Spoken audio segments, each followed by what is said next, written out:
Eu sou a Alessandra, sou enfermeira aqui da Vigilância Epidemiológica e trabalho especificamente na Comissão Municipal de Controle de Infecção Relacionada à Assistência à Saúde, que é o CM-CIRAS aqui na Secretaria de Saúde.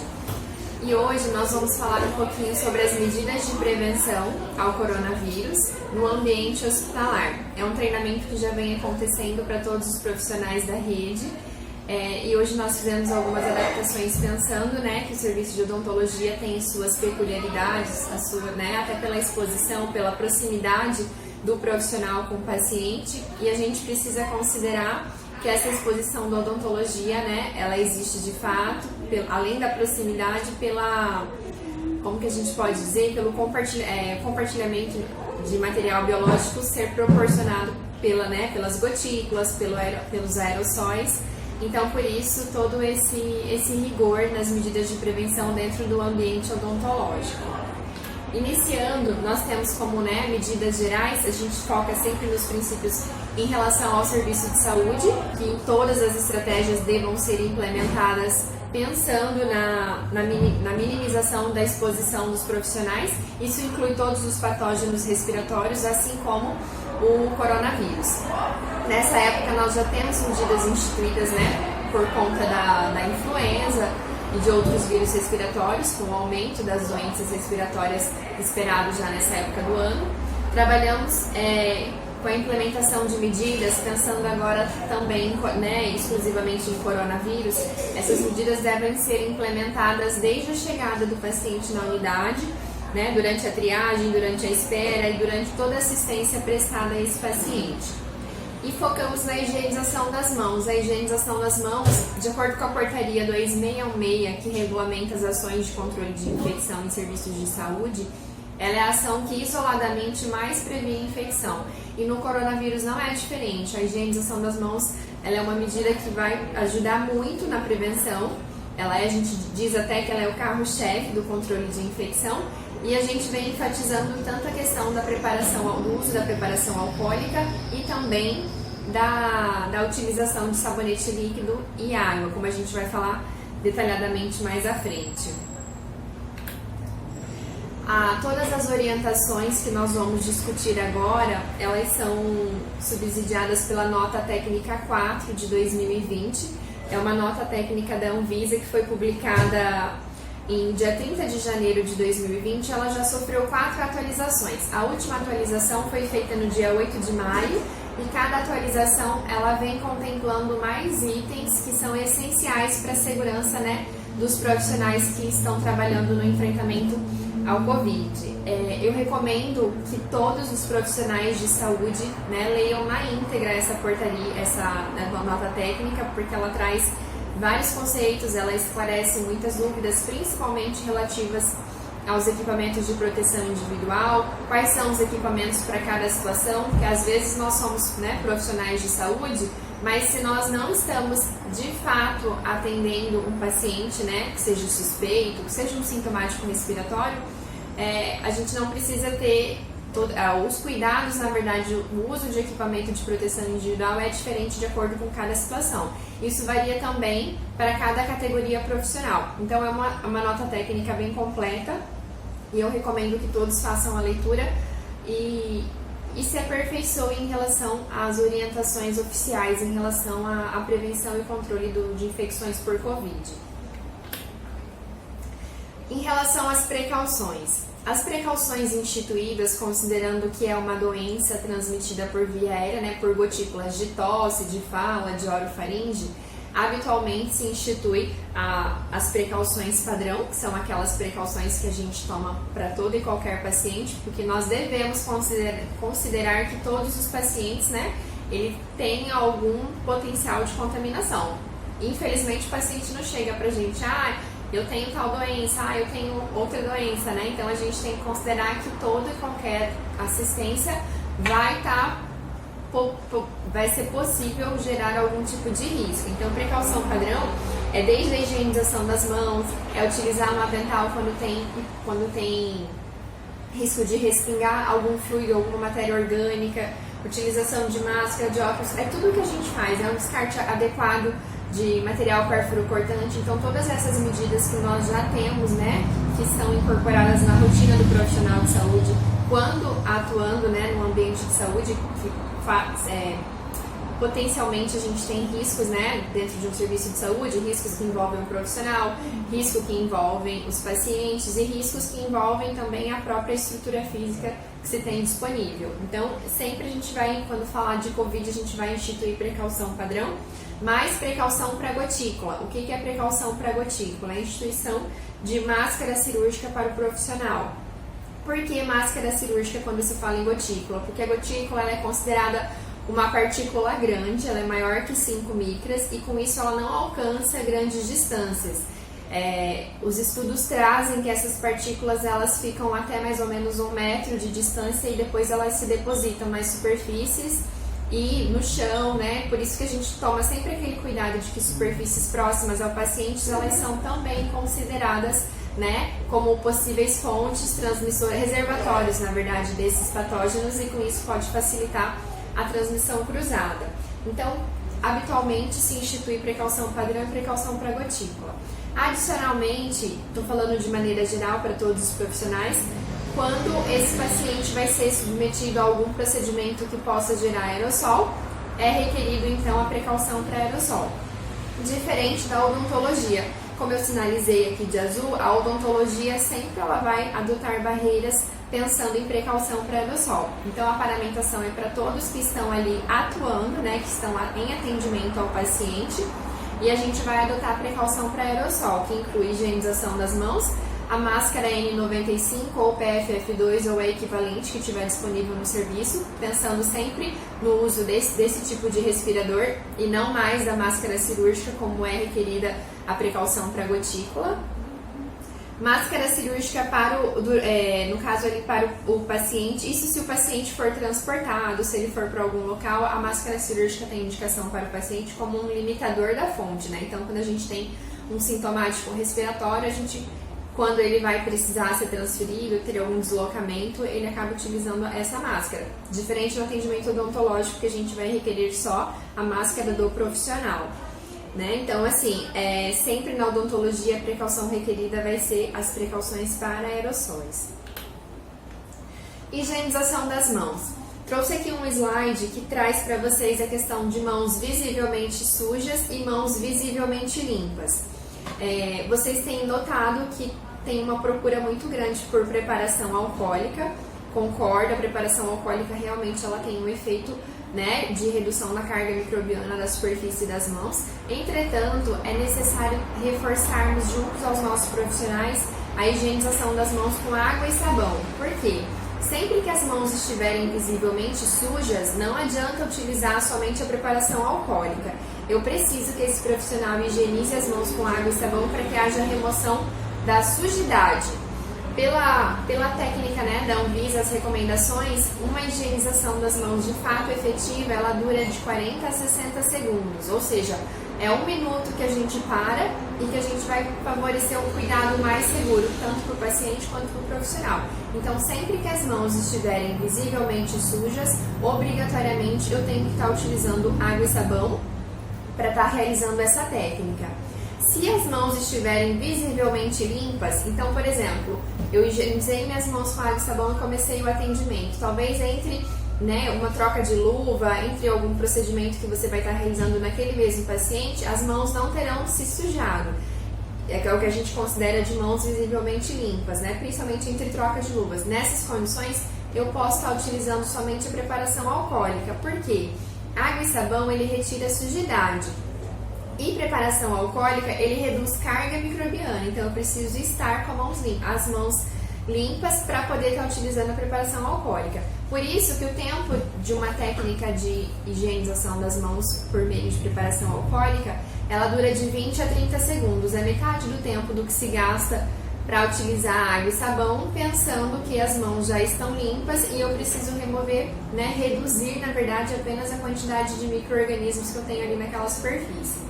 Então, isso tem que ficar bem claro, que o álcool gel, ele não substitui a higienização das mãos com água e sabão quando ela é necessária, certo? a literatura traz que eu posso, em casos que pode haver substituição, tipo, vou usar álcool gel para tudo, isso é quando a gente não tem água, em situações de calamidade, em situações que de fato te impedem de higienizar as mãos com água e sabão. Sempre que você tiver oportunidade de higienizar e sempre que as mãos estiverem visivelmente sujas, água e sabão vai ser sempre a primeira opção, né? A preparação alcoólica, ela é ideal para essas situações, como eu falei, entre um procedimento e outro no mesmo paciente, né? Para você ter em situações em que você não tem disponível ali a água e sabão. Então, assim, elas são complementares à técnica de higienização das mãos com água e sabão e de preparação alcoólica.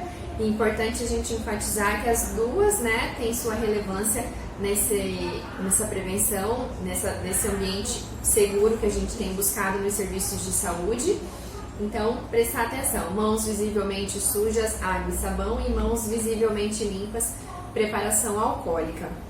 Eu até trouxe para vocês aqui um cartaz bem didático que é da Anvisa, e ele traz nessa parte laranjada, ele fala a técnica, na verdade, é a mesma, mas nessa parte ele fala como que a gente vai estar higienizando as mãos com a preparação alcoólica, e na parte azulzinha como que a gente vai estar higienizando as mãos com a água e o sabonete líquido, né? Então a diferença aqui no início é o produto, que a gente vai, quando vai higienizar com água e sabão, a gente vai procurar um lavatório, né? Molhar as mãos, colocar a quantidade de sabonete suficiente para que eu possa higienizar todas as partes da nossa mão. Isso inclui tanto para preparação alcoólica quanto para higienização com água e sabão, inclui a limpeza, né, a lavagem das palmas das mãos, dos dorsos e também dos espaços interdigitais. Então eu tenho que tomar cuidado para que todas essas superfícies sejam de fato higienizadas.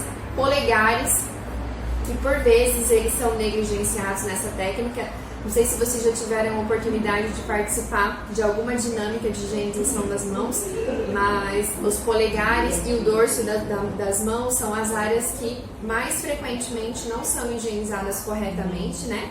E parece uma medida simples, é super fácil higienizar as mãos, no entanto, essa questão é um dos maiores desafios que nós temos em serviços de saúde, porque quando você pergunta para o profissional, quando você busca o conhecimento prévio desse profissional em relação à higienização das mãos, o conhecimento sempre é superior a 90%. É ideal, todo mundo sabe muito bem o porquê de higienizar as mãos, como higienizar as mãos.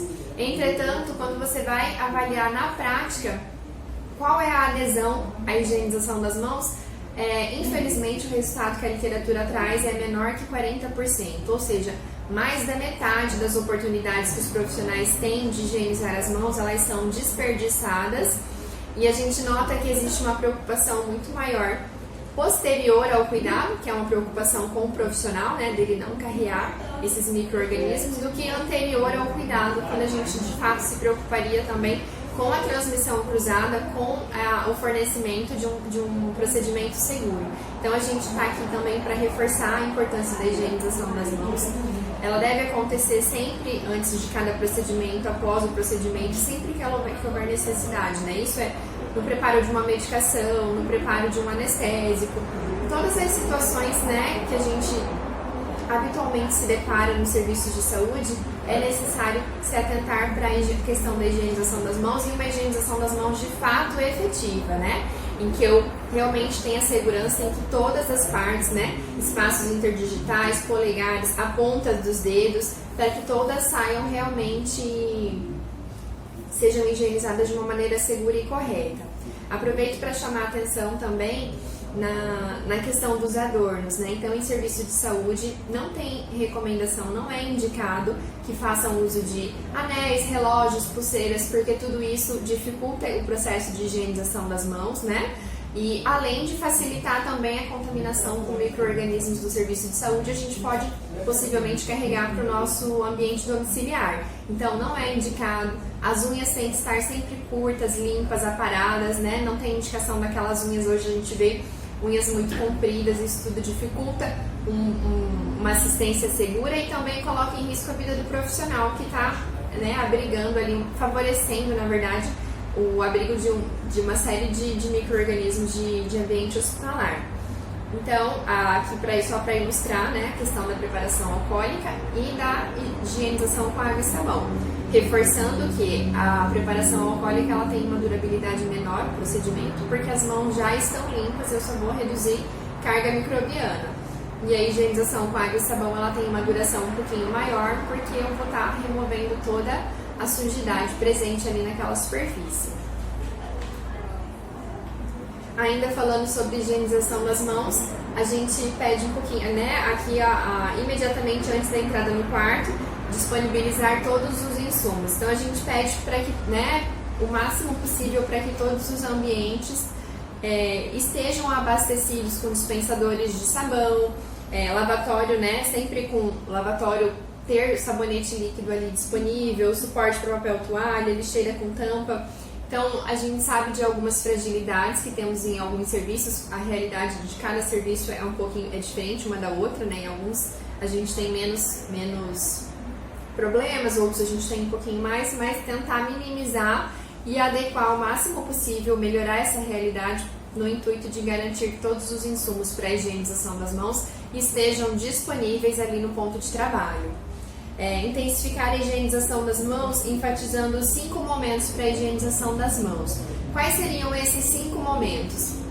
Apesar dessa figura estar com o leito de um paciente, né, na odontologia vocês têm lá a cadeira odontológica, mas esses 5 momentos eles se aplicam a todos os serviços de saúde, né, que seriam antes do contato com o paciente, antes da realização de um procedimento asséptico, após a exposição a fluidos corporais, após o contato com o paciente e também após o contato com superfícies próximas ao paciente. Então esses 5 momentos eles se aplicam na odontologia, se aplicam na enfermagem, na área médica, em todos os casos, né, em que se tem um paciente e um profissional da saúde. Então sempre atentar-se para que esses 5 momentos que são tão importantes para uma assistência segura e de qualidade, eles sejam de fato realizados. Agora vamos falar um pouquinho em relação aos equipamentos de proteção individual, né? Lembrando que a gente está num cenário bastante delicado por conta, né, do uso. A gente sempre fez uso de equipamentos de proteção individual, entretanto agora a gente tem tido um uso, né, bem maior do que frequentemente se teve e também sendo requerido por uma série de profissionais que habitualmente não usavam todos esses paramentos, né? De acordo com a nota técnica 4 da Anvisa, como a gente tem falado desde o início, o uso de equipamentos de proteção individual no ambiente odontológico ele deve ser completo para todos os profissionais de saúde bucal, né? E isso vai incluir o quê? O gorro descartável, o óculos de proteção, o protetor facial, a máscara N95 PFF2 ou equivalente, o capote ou avental de mangas longas e as luvas. Então, são os EPIs que todo mundo que estiver ali naquele ambiente, naquele atendimento ao paciente, estarão utilizando. Essa tabelinha eu trouxe para vocês, é um exemplo, na verdade essa não é específica da odontologia, porque essa nota técnica 4, ela trouxe uma tabelinha com o tipo de EPI requerido para cada situação, do profissional de saúde, do profissional de apoio, sejam eles atendendo paciente sintomático ou pacientes assintomáticos. Entretanto, ela tem um anexo que fala exclusivamente do atendimento odontológico. Lá ela delimita certinho quais são os cuidados que a odontologia precisa ter, né? Eu só coloquei aqui porque traz de consultórios e ela regulamenta. Por exemplo, a gente tem falado que todos os profissionais que estão em atendimento ali na odontologia, eles precisam estar com toda essa paramentação, né? Agora, se eu tiver um profissional que mesmo da saúde, que esteja numa central de material, que esteja, né, numa área adjacente, que não tem contato com o paciente, obviamente eu não vou precisar que ele faça uso de toda essa paramentação. Então, essa nota técnica, ela explica, ela reforça e ela clareia bastante a questão, né, de quem deve estar utilizando a paramentação completa, em quais situações, e quem pode estar utilizando, por exemplo, só a máscara cirúrgica, ou até mesmo em alguns casos que a gente pode estar utilizando até mesmo uma máscara artesanal de uso não profissional, pensando que não haverá um contato com nenhum paciente. Esse slide que traz a diferença das máscaras, né? Até foi um slide produzido essas figuras são da Secretaria Estadual de Saúde, mas elas são bem didáticas porque talvez na odontologia a gente não tenha tanta dificuldade nisso, mas para os demais profissionais, a questão do uso de máscara cirúrgica é sempre, né, para precaução para gotículas, que são partículas maiores, e com isso elas dão proteção, porque, né, ela tem uma capacidade de filtração nessas partículas por serem maiores, e indicadas para contatos, né, para quem tem contato menor que 1 metro de distância do paciente. E a máscara, né, N95 ou equivalente, que é a máscara indicada para odontologia quando, né, em atuação ali no atendimento odontológico, porque o aerosol é uma partícula muito pequena, ela é menor que 5 micras e com isso ela é muito leve e alcança grandes distâncias, ficando suspensa no ar por muito tempo. Então, por isso, esse tipo de respirador que ele tem uma filtração muito maior e tem um potencial maior de filtração em relação ao tamanho dessas partículas. Então, por isso, essa é a diferença. Então, sempre que eu tiver um procedimento gerador de aerossol, eu vou estar utilizando a máscara N95, e quando eu estiver trabalhando pensando num contexto só de gotículas, de partículas maiores, eu tenho que fazer a manutenção de distância. Sempre que eu tiver opção, né, de ficar a 1 metro de distância, eu posso estar utilizando apenas a máscara cirúrgica. Aqui, em relação aos demais equipamentos de proteção individual, o primeiro item é o jaleco. Qual que é a orientação que a gente tem, né? Então, todos que estiverem atendendo o paciente farão uso desse avental descartável e impermeável, e ele vai ser utilizado sobreposto ao jaleco de tecido em todos os atendimentos, e sempre que vocês fizerem um procedimento gerador de aerossol, para o próximo procedimento esse avental descartável será trocado. Essa é a recomendação. Os gorros descartáveis. O gorro também, né, ele serve para proteção da cabeça e dos cabelos do profissional. Nos procedimentos que geram aerossol, acho que já é habitual da equipe de odontologia fazer uso desse tipo de EPI, e ele vai ser indicado em todos os procedimentos que vocês realizaram, e trocá-lo a cada atendimento e descartar após o uso conforme resíduo infectante, né? Todos os EPIs que vocês utilizarem, mesmo o avental, o gorro, sempre vai ser descartado, sempre vai ser enquadrado, né, na classificação A1 dos resíduos, e vai ser descartado em saco branco. Óculos de proteção. Os óculos de proteção, eles devem cobrir a frente e o lado do rosto, né? Então ele tem que ficar corretamente vedado, ajustado à face do profissional, tanto na frente quanto na lateral. E após atendimento, proceder à limpeza com água e sabão neutro e posterior desinfecção com álcool 70 se o material compatível. Quando a gente fala de desinfecção desse tipo de equipamento de proteção individual, a gente tem que avaliar sempre a compatibilidade do artigo com o produto a ser utilizado na desinfecção. Por quê? Né? Com o tempo, a gente faz a fricção com álcool e esse dispositivo ele vai tornando-se mais opaco, pode ficar ficar com algumas ranhuras, então isso vai ser também um indicativo de troca. Prestar sempre atenção na limpeza desse óculos, porque alguns profissionais já têm um de uso próprio, de uso individual, isso facilita muito. Entretanto, mesmo aqueles que são de uso individual também precisam passar pelo processo de limpeza e desinfecção. Se você tem um no seu setor que você utiliza e outros profissionais também utilizam, sempre entre cada uso ele tem que passar pela limpeza com água e sabão neutro e depois a desinfecção de acordo com cada produto. A mesma orientação para o óculos de proteção ela é válida também para os face shield, que a gente também tem que limpá-los, né, entre o uso, entre sempre que você utilizar, e no próximo uso ele também tem que passar pelo processo de limpeza e desinfecção. Então esses são os três, somado à questão do uso das máscaras, a gente vai estar utilizando o avental descartável, o gorro descartável e o óculos de proteção e o face shield. São os equipamentos que todos que estão em atendimento do paciente farão uso. Em relação à paramentação e à disparamentação, né, que ele vai complementar o que a gente tem falado sobre equipamento de proteção individual. Existe um risco muito grande de contaminação profissional na desparamentação, por isso eu vou mostrar para vocês uma figurinha que ilustra como que a gente vai estar fazendo essa desparamentação e reforçando também que em 3 etapas da desparamentação é imprescindível que o profissional de saúde faça a higienização das mãos, pensando na segurança, né, para que não haja uma contaminação. A paramentação ela deverá sempre ocorrer no consultório e evitar que esse profissional transite em áreas adjacentes já com a paramentação. Lembrando que esse consultório precisa ter um local adequado para a guarda, né, para acondicionamento desse material que vai ser utilizado, assim como o local adequado para descartar esse material após o uso durante assistência odontológica. Todos os passos de higienização das mãos, como eu disse, né, entre a retirada de cada EPI deverão ser rigorosamente seguidos, né, considerando que a desparamentação é uma das principais vias de contaminação profissional, do profissional de saúde. A utilização de 2 luvas ela é contraindicada, né, existem alguns relatos de que as 2 luvas trariam uma sensação maior de segurança, mas isso é contraindicado porque ela não vai favorecer a desparamentação. Além da gente ter que considerar também um cenário de escassez e que o uso racional desse equipamento de proteção individual farão diferença na assistência.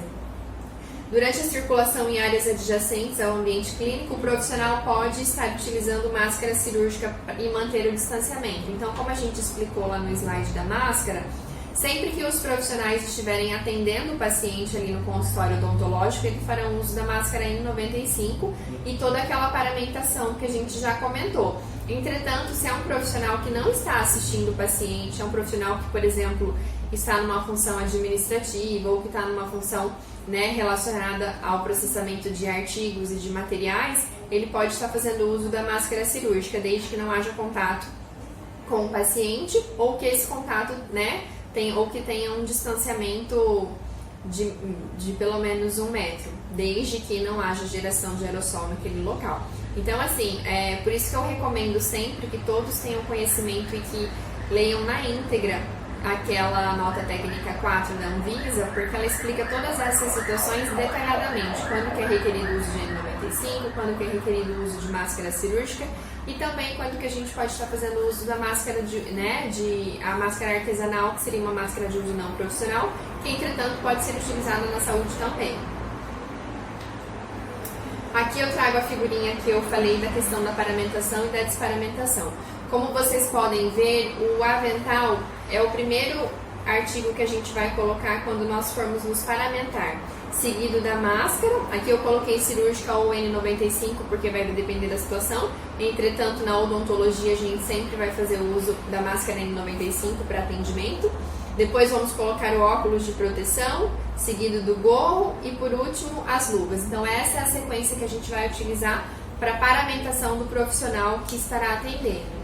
Em relação à desparamentação, tá aqui os 3 itens, né, os 3 pontos cruciais que a gente fala de higienização das mãos que devem ser seguidos rigorosamente. O primeiro item a ser retirado é a questão das luvas. Vou retirar as luvas, por isso que não é recomendado utilizar 2 luvas, que pode haver até por questão de habilidade, a gente pode até se contaminar e ter aquela falsa impressão de que as luvas estão protegendo e na verdade não tem. Então a Anvisa contraindica o uso de 2 luvas durante a assistência. Em seguida a gente vai retirar o avental. O avental ele sempre vai ser manipulado pela parte interna, então uma vez que ele foi desamarrado, eu trago esse avental para frente e eu manuseio somente pela parte interna, que é uma parte que não está contaminada, e mesmo assim, após eu descartar esse avental, tem indicação de eu estar higienizando as minhas mãos. Retirada do gorro, retirada do óculos de proteção, novamente requerida a questão da higienização das mãos. E por fim, eu vou retirar a minha máscara e vou higienizar as mãos. Retirando a máscara, como vocês estarão fazendo uso da máscara N95, né, tem uma série de cuidados que a gente tem que estar tomando para preservar e garantir a vida útil dessa máscara. Então, eu vou sempre avaliar a máscara N95, ao contrário da cirúrgica, que a gente sabe que a cada uso tem que ser descartada, ela não tem um prazo definido em dias, em horas, em semanas, sabe, para a duração. A cada uso, eu tenho que fazer uma inspeção rigorosa e avaliar se todas as superfícies, se todas as partes estão, né, adequadas para um novo uso. Então, eu não posso ter máscara amassada, eu não posso ter máscara dobrada, máscara molhada, máscara úmida, ou máscara que tenha um tirante elástico frouxo ou desamarrado. Eu preciso avaliar que toda ela está íntegra e adaptada, adequada para um uso satisfatório e de fato seguro. E isso inclui também a questão do armazenamento. Eu não posso armazenar a máscara N95, né, em potes hermeticamente fechados, eu preciso ter ventilação. Então sempre é preferível saquinhos plásticos, potes plásticos que tenham ventilação, que não sejam totalmente fechados. E isso também é um fator de segurança que vai, né, prolongar a vida útil desse dispositivo e sempre garantindo que o profissional vai estar seguro. Aqui nesse slide eu vou deixar no final do vídeo para vocês, ele vai passar um videozinho de paramentação da Anvisa e que vai demonstrar, na verdade ele vai ilustrar tudo isso que a gente discutiu até agora, a questão dos EPIs, como colocá-los e como retirá-los. Então eu peço que no final do vídeo vocês façam, né, o acompanhamento desse vídeo para melhor entendimento do passo a passo. Agora a gente passa um pouquinho para limpeza e desinfecção de superfícies, né? O foco dessa aula, pensando no Covid, seria a higienização das mãos, a questão dos EPIs com a consequente paramentação e desparamentação, assim como estratégias de limpeza e desinfecção que são também imprescindíveis, né, para a segurança no ambiente de saúde. Não existe uma recomendação diferenciada para os casos de Covid, entretanto, a gente reforça alguns conceitos que já são implementados na nossa rotina e que a gente pede sempre que eles sejam realizados com o máximo de rigor possível. Então eu trago aqui a questão da limpeza concorrente, da limpeza imediata e da limpeza terminal. Qual é a limpeza concorrente? É aquela limpeza que a gente faz diariamente entre cada atendimento em todos os períodos. Então, por exemplo, eu tenho um atendimento agora, encerrando esse atendimento, eu tenho que fazer a limpeza concorrente, que é a limpeza de todo aquele mobiliário, de tudo aquilo que foi utilizado ali em todo aquele local de trabalho, para que eu possa fazer um novo atendimento. E isso deve ser feito de manhã, de tarde, de noite e entre todos os atendimentos. É a limpeza de manutenção que a gente fala, né? É obrigatória.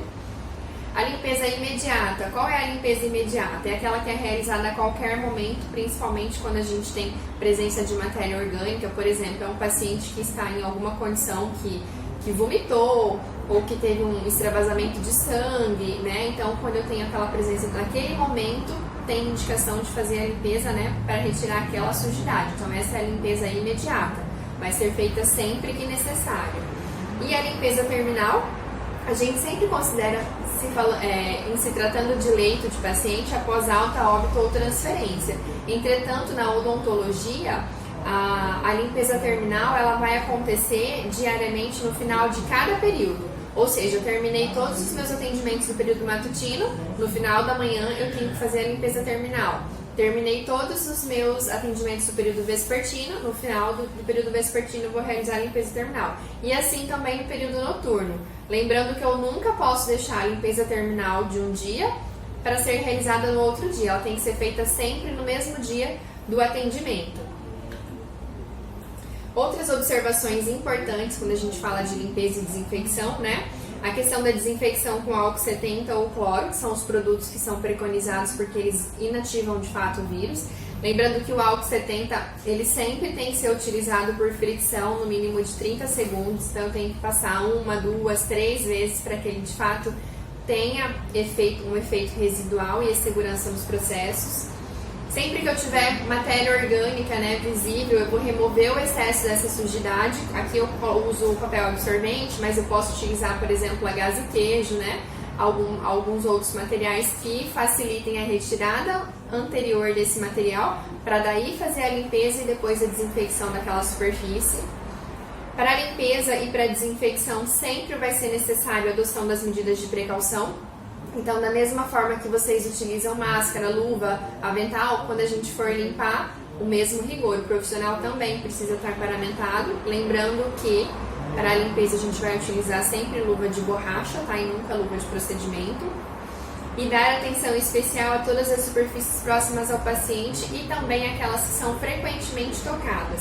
Então isso inclui refletores e seu suporte, a cadeira odontológica, o mocho, os painéis, né, maçaneta, superfícies de móveis, como a gente falou no início, né, de precaução de contato também, que como a partícula, né, de gotícula ela é grande e ela cai nas superfícies próximas ao paciente, então todas elas eu tenho que estar fazendo a desinfecção e considerando também como um possível reservatório, uma fonte para transmitir infecção, né, por meio da transmissão cruzada. Equipamentos eletrônicos de múltiplo uso também devem ser incluídos no processo de limpeza e desinfecção, especialmente se forem utilizados por pacientes suspeitos ou contaminados. A gente sempre usa classicamente um exemplo do termômetro, do oxímetro, né? Talvez na odontologia vocês teriam algum material nesse sentido que é utilizado por todos os pacientes e que não seja descartável. Então esse material também vai passar pelo processo de desinfecção anterior ao uso no próximo paciente.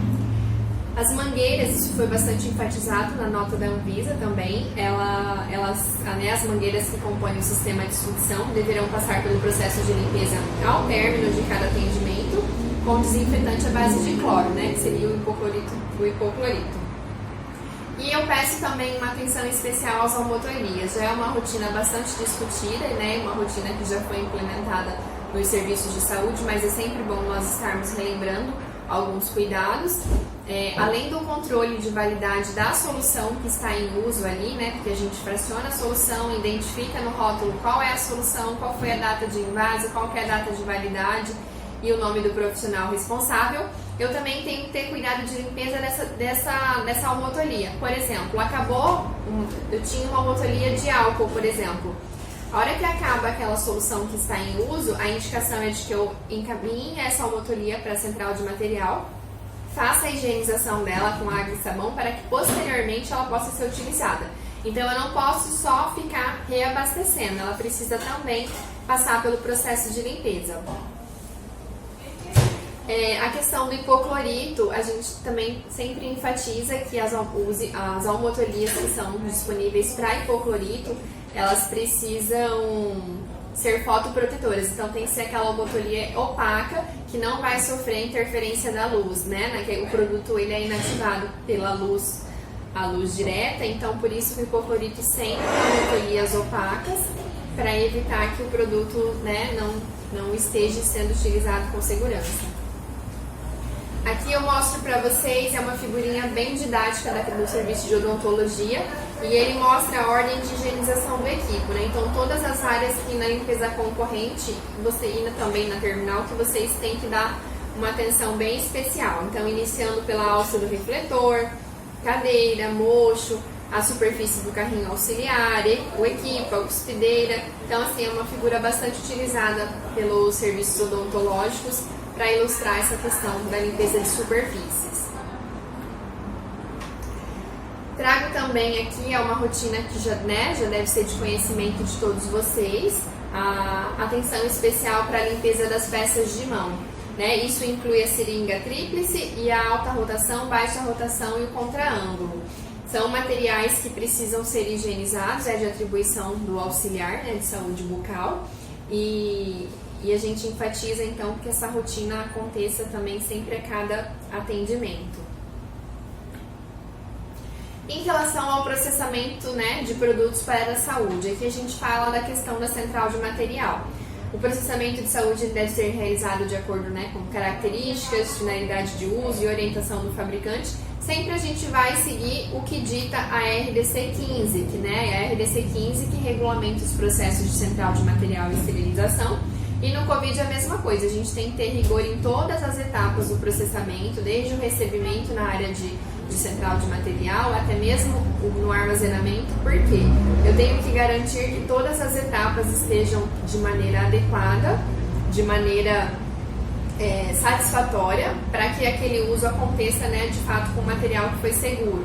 Por exemplo, a limpeza ela é o processo mais importante dentre todas essas etapas. Eu posso ter o melhor método de desinfecção, o melhor método de esterilização, que se a minha limpeza não foi feita de maneira adequada, o meu processo vai estar falho.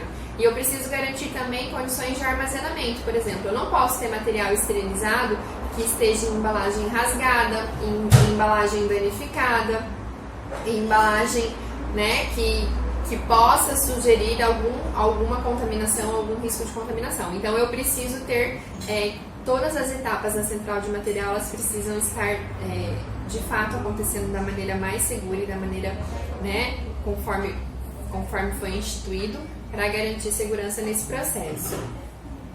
Em relação aos resíduos, o novo coronavírus ele pode ser enquadrado como agente biológico classe de risco 3. O que é essa classe de risco 3? É aquela transmissão de alto risco individual e moderado risco para a comunidade. Então, todos os resíduos oriundos desses atendimentos, como eu disse até na questão dos EPIs, tudo que a gente utilizar para assistência odontológica, a gente vai estar descartando como categoria A1. E isso quer dizer que eu tenho que colocar sempre em saco branco leitoso, cuja simbologia, né, aponta para a substância infectante. E por fim, eu utilizo sempre essa figurinha da Anvisa, que fala o que a gente precisa saber e fazer, que acho que isso é válido para todo e qualquer atendimento, né, para qualquer pessoa. Lavar as mãos com água e sabão ou utilizar preparação alcoólica, conforme a gente já discutiu, né, uma medida que todo mundo tem que incentivar e tem que ser partícipe também. Cobrir nariz e boca ao espirrar ou tossir, que é o que a gente chama de etiqueta respiratória, né? Desde os tempos da influenza, para qualquer doença respiratória a gente tem que estar enfatizando, e agora mais ainda em tempos de coronavírus. Evitar aglomerações se estiver doente, acho que isso é uma coisa que a gente tem que trabalhar bastante também, a questão da aglomeração. A gente já tem incorporado isso na nossa rotina e fazer a manutenção desse distanciamento é crucial, é super importante.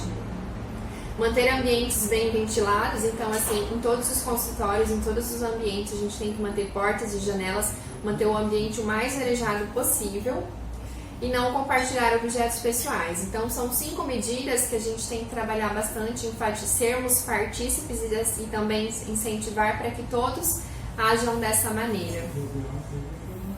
Eu deixo aqui o meu contato, como eu disse, da Comissão Municipal de Controle de Infecção relacionada à assistência à saúde, e me coloco à disposição caso alguém tenha alguma dúvida ou queira, né, discutir alguma situação pontual. A gente está à disposição para colaborar, para ajudar e para talvez, né, explicar alguma coisa perante o que a Anvisa tem recomendado nesse momento.